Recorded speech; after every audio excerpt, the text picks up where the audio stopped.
Јас би сакала да ви се заблагодарам што ви има во толку голем број. Ова ни дава надеж дека ќе добиеме голем број на апликации, квалитетни се надевам, но и дека граѓанскиот сектор се повеќе ја препознава важноста и е спремен да се вклучи во оваа наша заедничка борба против корупцијата. Сега ќе споделам една PowerPoint презентација. Се надевам дека се гледа. Океј. Информативната сесија денес е намената за нашиот најнов повик кој што го објавивме пред отприлика 2 недели. Тоа се грантовите за граѓанска вклученост во борбата против корупцијата. Се извинувам. Како што веќе Жана спомна, овој повик е во рамки на една поголема програма, 5-годишна програма, која што е финансирана од USAID, се вика Граѓаните против корупцијата. Се надевам, веќе сме препознаени помеѓу вас, бидејќи нешто повеќе од година е започнат овој проект. Ја спроведува МЦМС во партнерство со 2 други граѓански организации, Центарот за граѓански комуникации и Институтот за демократија Societas Civilis. Потоа имаме партнери и од приватниот сектор, тоа е Стопанската комора, и во конзорциумот се вклучени 3 медиумски организации, 360 степени, ИРЛ и БИР. Со оваа програма сакаме да ја зголемиме вклученоста и соработката на граѓаните, граѓанското општество, медиумите и приватниот сектор во борбата против корупцијата и да доведеме до подобра реакција на државните институции и ефективност во справувањето со корупцијата во сите сектори на национално и на локално ниво. Во рамки на програмата имаме грантова шема која што вклучува 3 видови на грантови. Тоа се малите грантови за кои што се уште не е објавен повик, грантовите за граѓанска вклученост за кои што денес ќе зборуваме и грантовите за брз одговор. Овие грантови се предвидени да се доделуваат во 3 серии, од кои што првите веќе беа доделени и привршуваат со своите активности. Грантовите за граѓанска вклученост во борбата против корупцијата се најголемите грантови во програмата. Од аспект на износот на грантот, исто така и времетраењето, а со тоа и нашите очекувања од вашите предлог проекти се најголеми, односно сакаме да поддржиме долгорочни акции за постигнување на структурни промени. Поради обемот на грантовите, периодот во кој што ќе го опфатат, добитниците на грантовите за граѓанска вклученост ќе бидат исклучени од можноста да аплицираат на другите видови грантови, што обратно нема да биде случај. Сега, она што е најважно и што секогаш треба да не води при креирање на нашите проектни идеи се целта на повикот и резултатите. Целта на овој повик е да големиме транспарентноста, отчетноста и културата на интегритет преку поголема вклученост на граѓаните во борбата против корупцијата. Се што ќе дизајнирате како проектна идеја треба да води кон остварување на оваа цел, а активностите кои што ќе ги предвидите треба да водат кон постигнување на најмалку еден од следните 3 резултати, кои што гласат зголемување на јавната свест за опасностите и знаците на корупцијата, што доведува до поинформирано и активно учество на граѓаните во антикорупцијските активности, поголема транспарентност и отчетност на националната и локалната власт преку активен мониторинг и учество на граѓаните, и зголемен капацитет на граѓаните, вклучително и лидерите во заедниците и младите, да водат и да учествуваат во антикорупцијски иницијативи. Веќе гледате дека граѓаните се провлекуваат и се во фокусот и на целта и на очекуваните резултати, па во таа насока и вие треба да размислувате кога ќе ги дизајнирате вашите проектни идеи. Со овој повик сакаме, значи ова е еднократен повик, сакаме да го доделиме целиот износ со кој што располагаме за грантовите за граѓанска вклученост, со тоа што се предвидува да доделиме минимум 12 грантови. Вашите барања за грант треба да се движат од минималниот износ 2.240.000 денари до максимален износ на грант 3.360.000 денари.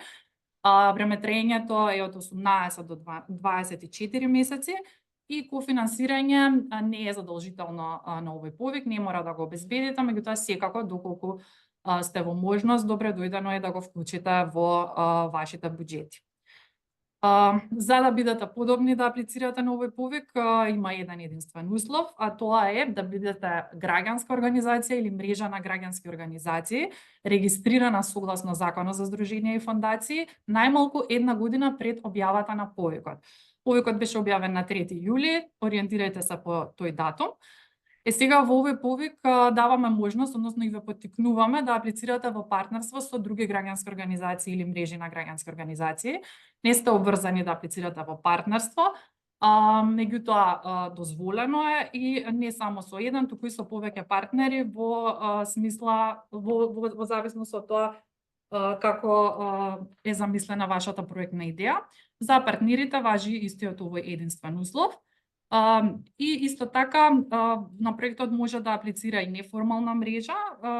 Правилото е членка на мрежата да ја застапува мрежата на овој повик, односно да аплицира во име на мрежата со претходно добиено одобрение од останатите членки на мрежата дека истата може да ја представува таа неформална мрежа на овој повик и секако за таа членка исто така важи овој единствен услов да биде регистрирана најмалку една година пред објавата на повикот.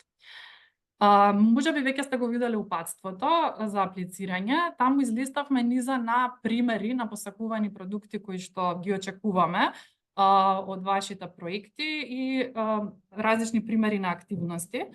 Тие се дадени повеќе за да ви дадат насока и да се ориентирате и да биде појасно кои се нашите очекувања, меѓутоа секако не се фиксни, може да ве инспирираат и да бидете уште покреативни, меѓутоа она што е најважно е се што ќе биде ваша идеја, како што кажавме на почетокот, да води кон остварување на целите на повикот и на најмалку еден од поставените резултати. На тој начин вашите активности ќе се секако подобни и добре дојдени се сите такви идеи. Кога сме кај продуктите, например, посакувани крајни продукти од овие предлог проекти, се организирање на различни кампањи, собири и јавни форуми за активно вклучување на граѓаните во борбата против корупцијата, формирање, например, на антикорупцијски клубови, водичи за активности за училиштата и универзитетите, различни алатки за застапување креирани врз основа на граѓански иницијативи, едукативни материјали за подигање на свеста, некој вид на граѓански мониторинг на ефективноста на антикорупцијските политики и слично. И тоа ќе се реализира преку активности како што се различни обуки на граѓаните, например за одредени техники за граѓанско новинарство, за тие самите да откриваат и да пријавуваат случаи на корупција. Понатаму развивање на различни технолошки решенија за следење и пријавување на корупција, редовни јавни форуми и состаноци каде што главно граѓаните ќе се вклучени во изнаоѓање на решенија за проблемите, отворени денови каде што граѓаните ќе бидат, например, ревизори на институциите на централната и локалната власт. Понатаму различни мултимедијални кампањи, истакнување на поединци и организации како добри, исклучително позитивни примери на интегритет и транспарентност, различни иницијативи предводени од младите, поддршка на жените и девојките да водат антикорупцијски иницијативи и слично. Значи имате многу излистани активности и посакувани продукти кои што може да би бидат фокус или инспирација и она што веројатно до сега го забележавте откако започна оваа презентација, дека секогаш граѓаните се во фокусот на се она што е дел од овој повик. Тоа значи дека додадена вредност на овој повик ќе биде што е можно поголемиот акцент на граѓаните и нивната вклученост во активностите во вашите предлог проекти. Граѓаните секако ќе се крајни корисници или едни од крајните корисници од активностите кои што вие ќе ги спроведете, меѓутоа тоа што овде сакаме да направиме е граѓаните всушност да бидат еден вид на ваши партнери и да се постојано вклучени во спроведувањето на вашите активности. Овој дел како додадена вредност исто така и ќе се оценува во оценката за квалитет, последната фаза од оценка на вашите апликации од страна на комисијата која ќе ги оценува грантовите. И бидејќи станува збор за сериозна тема и сериозна област на која што ќе работиме, исто така овде би потенцирале дека очекувањата се активностите да ги дизајнирате и да ги спроведете според највисоките стандарди на политичка коректност и независност. Во однос на трошоците, детално колешката Фани ќе го презентира формуларот за буџетот, меѓутоа само на кратко, ова е еден вид на акцијски грант, па така подобни трошоци се трошоци за плати, хонорари, на вработени на сите ангажирани надворешни лица на проектот. Подобни трошоци се оперативните трошоци кои што ќе произлезат во вашата организација за време на спроведување на проектот, типот на комуникацијски трошоци, транспорт, режиски трошоци, сметководствени трошоци и други. Секако директни трошоци кои што се наменети за спроведување на конкретните активности. И овој повик поддржува, односно возможува и буџетирање на 5% индиректни трошоци од вкупните планирани трошоци, кое што не е задолжително, меѓутоа секако може да го вклучите и со вклучени индиректни трошоци вашиот износ не треба да ги надминува онаа минимална и максимална сума на грант која што е дозволена. Чисто дефиниција, индиректните трошоци се трошоци кои што се настанати во вашата организација, се корисни за спроведување на проектот, меѓутоа не се директно поврзани со активностите на проектот. Проектот не поддржува трошоци кои што секако се финансирани од некоја друга програма или донатор. Трошоци за активности кои што предвидуваат заработка и корист, купување на различна опрема, реновирање, кредити на трети лица, ретроспективно финансирање, регрантирање дополнително во рамки на овој грант и слично. Како што кажав, повеќе детали ќе сподели колешката. И овде уште нешто многу важно што вреди да се спомне и ќе приметите дека во целиот овој повик ви даваме голема слобода во планирањето и на начинот на аплицирање и на одредени технички моменти, затоа што сакаме да биде што е можно поедноставно и да повеќе се фокусирате на идејата. Од аспект на трошоците, никаде нема да видите во пасвото, бидејќи не постои ограничување на тоа во колкав процент треба да биде распределен трошокот што е наменет, например, за човечки ресурси или за директни трошоци. Тоа оставаме вие да го распределите. Ниту пак постои некаков сооднос кој што очекуваме да биде запазен во смисла колкав дел од буџетот ќе биде наменет за главниот апликант, а колку за партнерите. Исто така, тоа го оставаме на вас сами да процените како е најефикасно тоа да се распредели за да биде во интерес на квалитетно спроведување на сите планирани активности.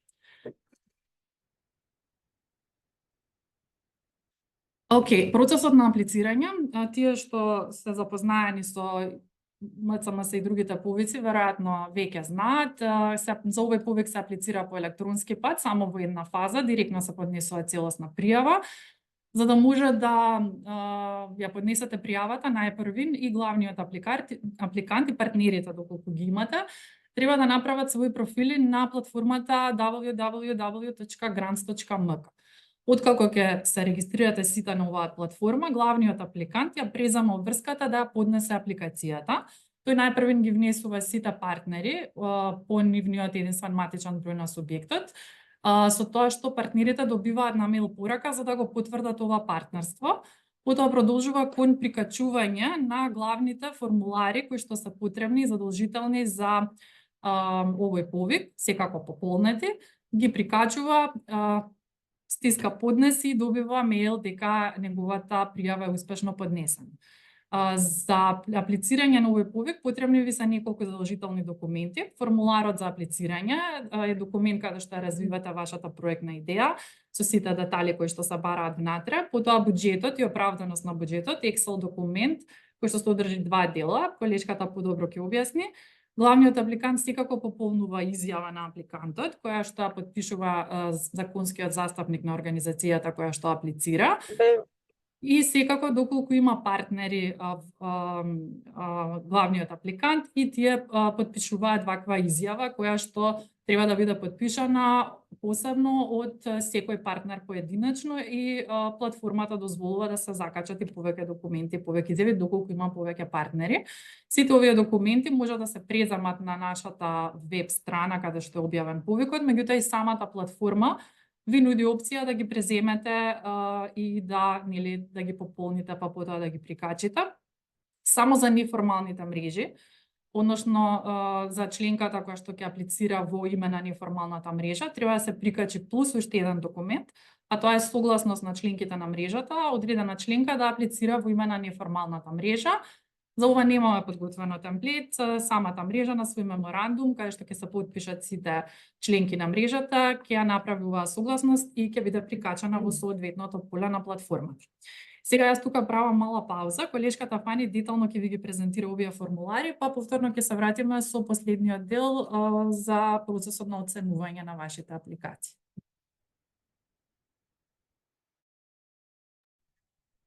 Здраво на сите, моето име е Фања Ивановска и како што најавија претходно моите две колешки, во овој дел од инфосесијата ќе се фокусираме на документите кои се потребни да ги пополните за да имате целосна апликација.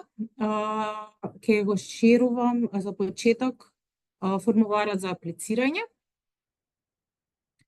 Да.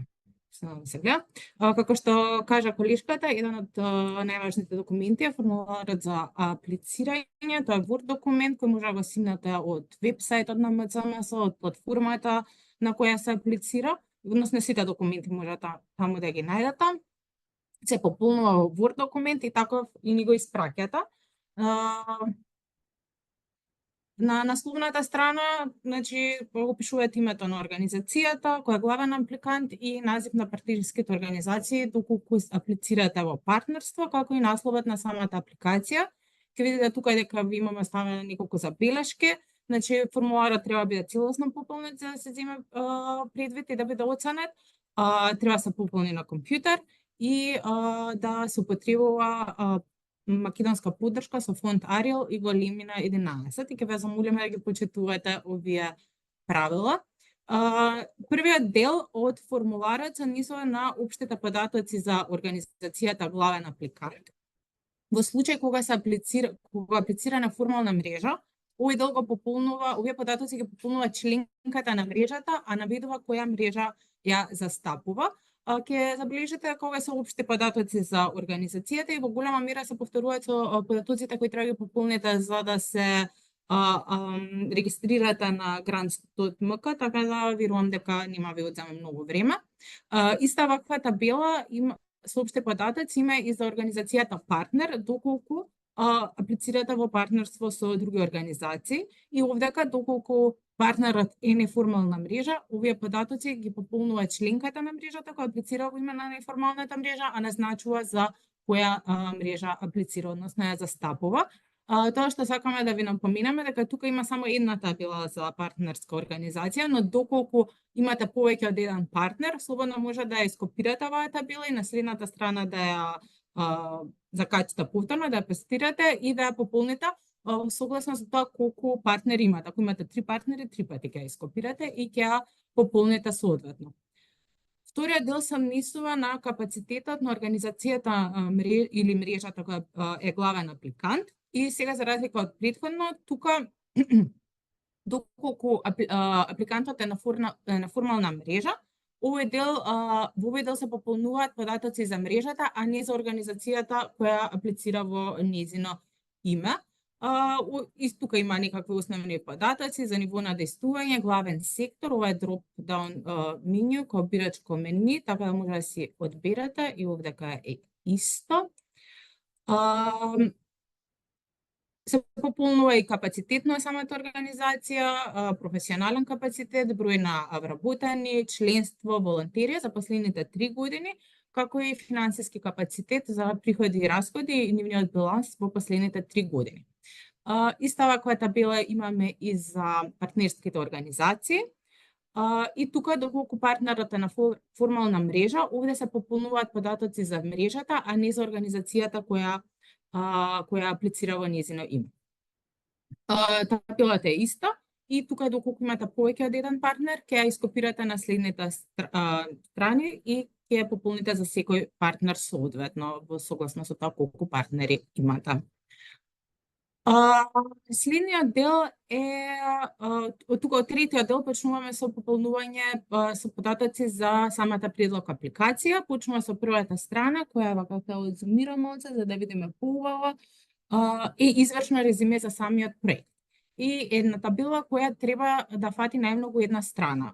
Сакам да ви забележам дека ќе покрај секој наслов ќе забележите вакви инструкции кои ги имаме оставено за тоа колку треба да биде должината на текстот за конкретниот дел и ќе ве замолиме да не ги надминувате. Вие, значи, ако да пишува една страна, оваа табела гледајте да ви фати една страна.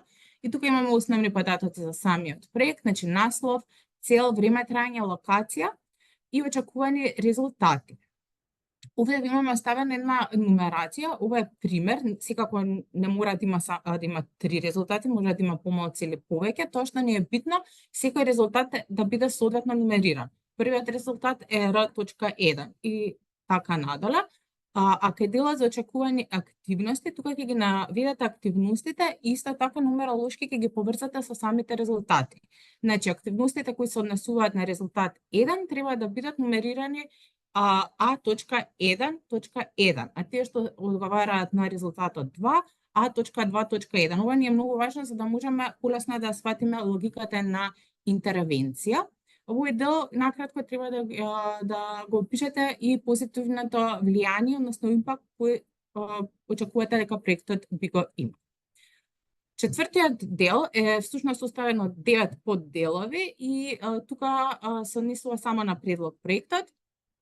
Во делот, односно 4.1, е релевантност на проектот, каде што на најмногу од една страница ќе треба да опишете релевантноста на предлог проектот, односно неговата поврзаност со целите и резултатите од упатството за повикот за овие грантови. Значи, како вашиот предлог проект е релевантен за овој повик. И тоа треба да направите на најмногу една страница. Потоа во делот претходно искуство, на најмногу 2 страници треба опишете иницијативи кои вашата организација или мрежа ги има преземено во минатото, иницијативи или акции, а кои се поврзани со темата добро управување и антикорупција. Доколку немате преземено акции или иницијативи на оваа тема, слободно наведете ги сите преземени акции и иницијативи кои ги имате направено во минатото во областа на вашето делување. Ова треба да се однесува не само на главниот апликант, туку и на партнерските организации. Тоа што ни е многу важно исто така да наведете датуми кога тие биле спроведени и кои биле нивните клучни постигнувања.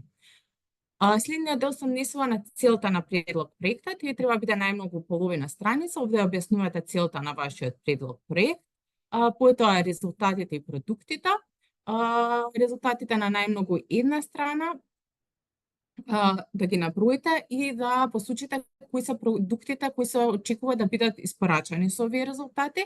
Тоа што исто така не е многу важно е да наведете мерливи индикатори преку кои ќе може да се следи постигнувањето на овие резултати.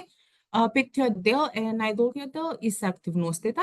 На најмногу 3 страници треба да ги идентификувате активностите и накуса за секоја активност да опишете како ќе биде спроведена и како со незе ќе биде постигнат соодветниот резултат кој го имате напишано погоре. Значи, нека бидат накуса, нека бидат јасно образложени за на оценувачите да им биде појасно што всушност ќе биде спроведено преку овие активности.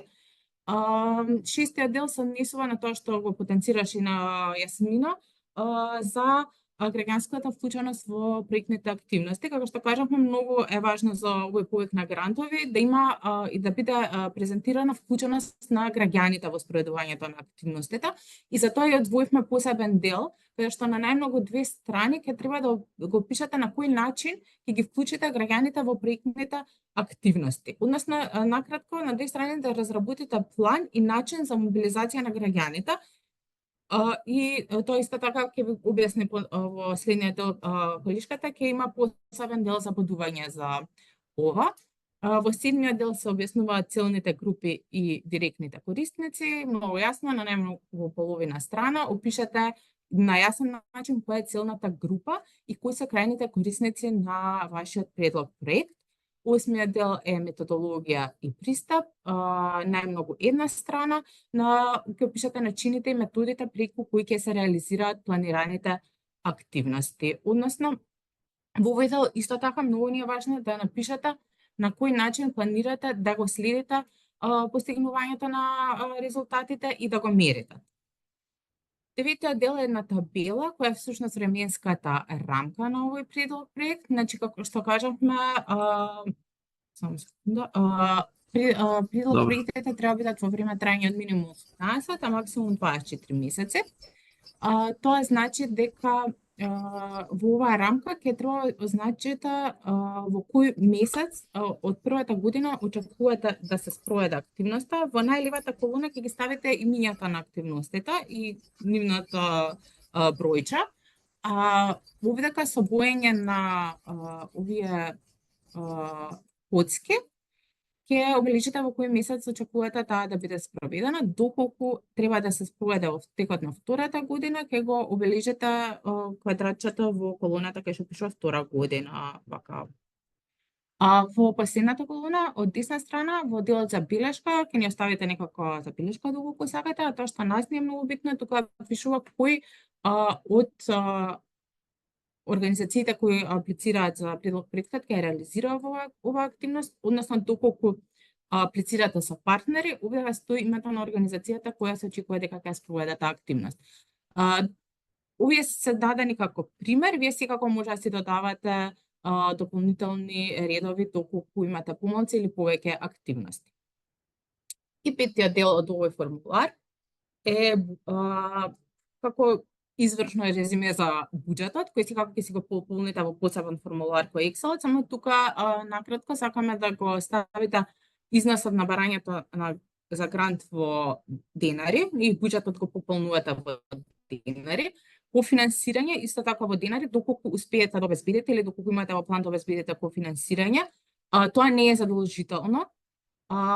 И вкупниот буџет кој треба да биде вкупен збир од барањата за грант и кофинансирањето. Ако немате кофинансирање, треба да биде еквивалентно на самото барање за грант.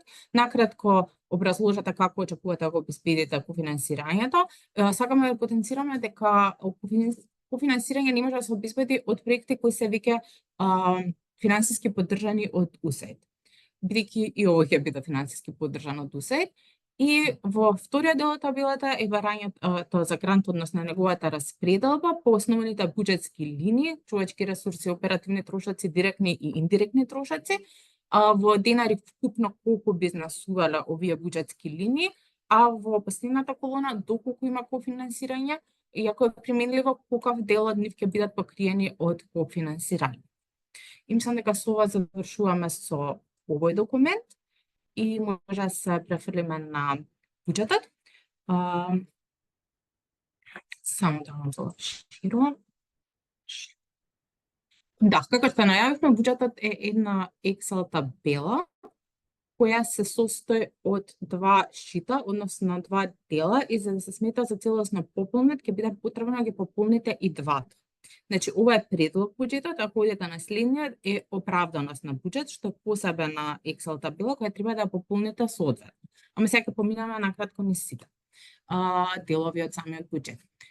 Значи, буџетот е стандарден буџет, ако имате претходно пополнувано апликации на повици за грантови на МЦМС, сигурно сте го пополниле веќе. Содржи, ако не се лажам, 4 главни буџетски линии, човечки ресурси, оперативни трошоци, директни трошоци за проектни активности и индиректните трошоци. Ќе ве замолиме овие кои се болдирани, кои сега ги прочитав, главни буџетски линии, да не ги бришете и да не ги менувате, но внатре во нив може да се додавате редови и описи соодветно на вашите потреби. Во човечки ресурси треба да ги бидат представени платите и хонорарите за вработените во бруто, но тука ги ставате и хонорарите за експертите кои би можеле или би требало да ги знаемите за нивната експертиза во спроведување на вашите активности, исто така бруто. Во оперативните трошоци веќе имаме наведено неколку примери што би требало да содржат. Вие, ако не ви требаат овие оперативни трошоци, ако имате други потреби, може да ги смените или да наведете во друго, не мора сите да ги пополнувате, тоа зависи од вашите потреби, но тука ги имаме ставено сега локален транспорт, кирија, трошоци за телефон, интернет, режиски трошоци, канцелариски материјали и доколку сакате некои други трошоци, слободно наведете во друго. Директните трошоци јасно се однесуваат на проектните активности и тука имаме ставено некои примери од прика што би можело да опфаќаат овие, но вие секако може да си наведете други буџетски линии во согласност со вашите потреби. Индиректните трошоци, како што кажа колешката, треба да бидат максимум 5% од вкупните трошоци. Подале ќе видите, ви имаме оставено неколку насоки за пополнување на буџетот, значи како што кажа, ве замолуваме да не ги менувате главните буџетски линии, а додавајте редови внатре во ниво согласно со вашите планови. Буџетот се пополнува во динари и за да се смета апликацијата релевантна за оценување, да ни падне административна проверка, мора да го пополните во денари, не во евра, не во долари, во денари. Во секоја ставка наведете го бројот на единици и единична цена. Хонорарите, кажавме, се дел од првата буџетска линија. Исто така многу е важно дека не треба да ги внесувате сумите со ДДВ, бидејќи проектот ќе биде ослободен од ДДВ. И тоа што исто така не е многу важно е во секоја буџетска ставка да обележите која од доколку аплицирате со повеќе организации во партнерство, која организација очекувате дека ќе ги потреби таа буџетска ставка. Тоа ќе ни значи многу, бидејќи отприлика ќе имаме слика како ќе бидат распределени ресурсите на буџетот помеѓу партнерските организации. Вториот дел е оправданост на буџет. Тука во првата колона, кај буџетска линија, што пишува, треба да ги скопирате истите буџетски линии кои ги имате наведено во предлог буџетот. И во втората колона да ги објасните наративно ставките, односно да поврзате како тие се однесуваат кон некоја конкретна активност од предлог проектот. И во третата колона да обезбедите исто така наративно оправданост за присметката на трошоците, односно да ни објасните како сте стигнале, како сте процениле дека трошокот ќе изнесува толку колку што сте навеле дека ќе изнесува. Тоа е овој дел. Останува да ги видиме другите два документи кои се битни за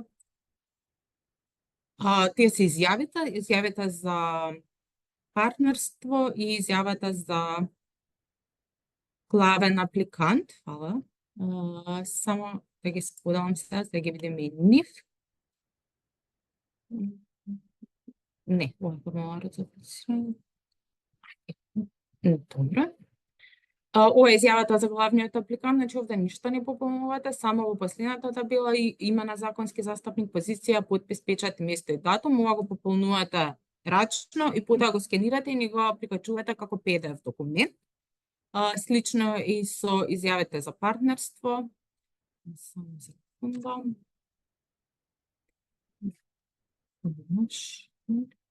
Добро, ова е изјава за партнерска организација, доле ги пополнувате истите податоци, рачно ја скенирате и ја прикачувате како PDF документ. Ако имате повеќе од еден партнер, секако соодветно го пополнувате за секој од партнерите. И мислам дека тоа е тоа. Да завршуваме со овој дел. Само да прекинам со споделување.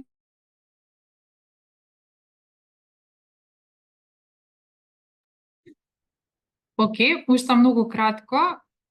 Само ќе го поминеме делот, односно двата чекори на оценка на вашите предлог проекти. И ова ви е сигурно веќе познато. Вашите проекти се оценуваат во две фази. Првата фаза е административна проверка и проверка на подобност.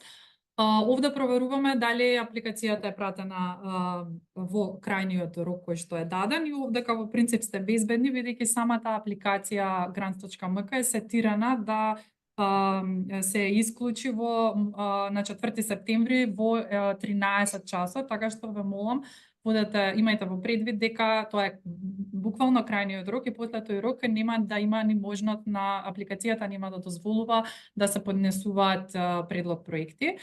Формуларот за аплицирање, што сега многу убаво детално го објасни Фани, треба да биде целосно пополнет согласно насоките во него. Потоа во оваа проверка го проверуваме и буџетот и оправданоста на буџетот, дали се уредно пополнети.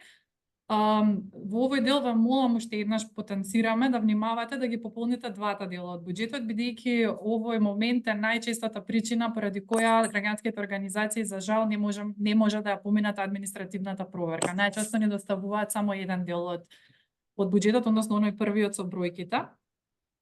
Понатаму проверуваме дали има доставено изјави за главниот апликант и за партнерите, подпишани од законските застапници. Јазикот се уште нашите капацитети не дозволуваат аплицирање на повеќе јазици за жал, така што јазикот на вашите предлог проекти треба да е македонски јазик. Секако ќе го проверуваме главниот критериум за аплицирање и за главниот апликант и за партнерот, а тоа е да се регистрирани согласно ЗЗФ. Најмалку 1 месец пред објавата на повикот. Барањето за грант исто така ве молам нека не биде под минималниот и над максималниот износ кој што е дозволен. Истото важи за времетрењето. И на овој повик, можеби не спомнавме претходно, дека секоја организација која што аплицира може да аплицира само еднаш и само во една улога. Значи, или како главен апликант, или како партнер, само во една пријава може да се појави секоја организација.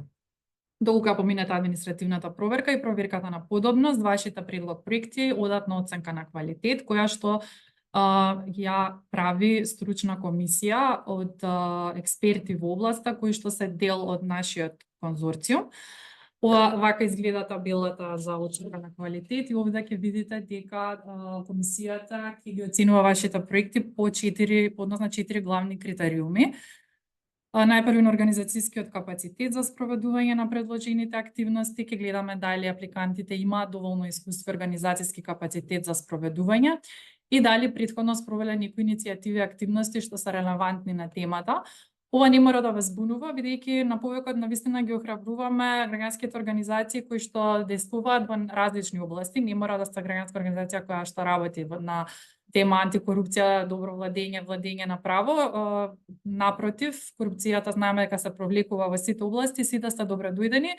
Од аспект на претходно спроведени иницијативи ќе ни биде важно дали сте имали искуство, на пример, со активности каде што се мобилизираат или биле вклучени што е можно повеќе граѓани. Вториот критериум е релевантност на апликацијата со дефинираните цели и резултати, нешто што повеќе пати го спомнавме, дали целиот предлог проект води кон остварување на главната цел, дали активностите водат кон очекуваните резултати и се реално изводливи, дали постои соодветна методологија за планираните активности и секако јасно дефинирани индикатори за да можеме да ги мериме нашите достигнувања. Точка 3 е додадената вредност што ја спомнавме. Добивате поени за тоа за степенот на вклученост на граѓаните во вашите планирани активности, како и за вашата иновативност во предлог решенијата за проблемот кој што ќе го идентификувате конкретно во вашиот предлог проект. И за крај го оценуваме и буџетот и ефикасноста на трошоците. Таму ја имате максимално слободата вие да одлучите на кој начин ќе ги распределите, меѓутоа сепак ние ќе гледаме дали она што сте го предвиделе како активности е соодветно одразено во буџетот и дали тој сооднос помеѓу предвидени трошоци и она што се очекува да го исполните е фер и правилно распределено. Сега ќе ви дадеме можност за прашања, веќе има нешто поставено во чет, само сакам да кажам дека можноста за прашања на мејл адресата gpk@grants@mcms.mk ја имате на располагање се до 21 август. Доколку се седите на некој дополнително прашање или наидете на некаква нејаснотија при подготовката, слободно поставете ни прашања, во најкусможен рок ви ги одговараме прашањата, а после 21 август ќе се обидеме сите добиени пристигнати прашања кои што се одговорени да ги објавиме за да бидат јавно достапни до сите. Уште еднаш да повториме, крајниот рок за поднесување е 4 септември до 13 часот и според планот доделувањето на грантовите и започнувањето на проектите е планирано за месец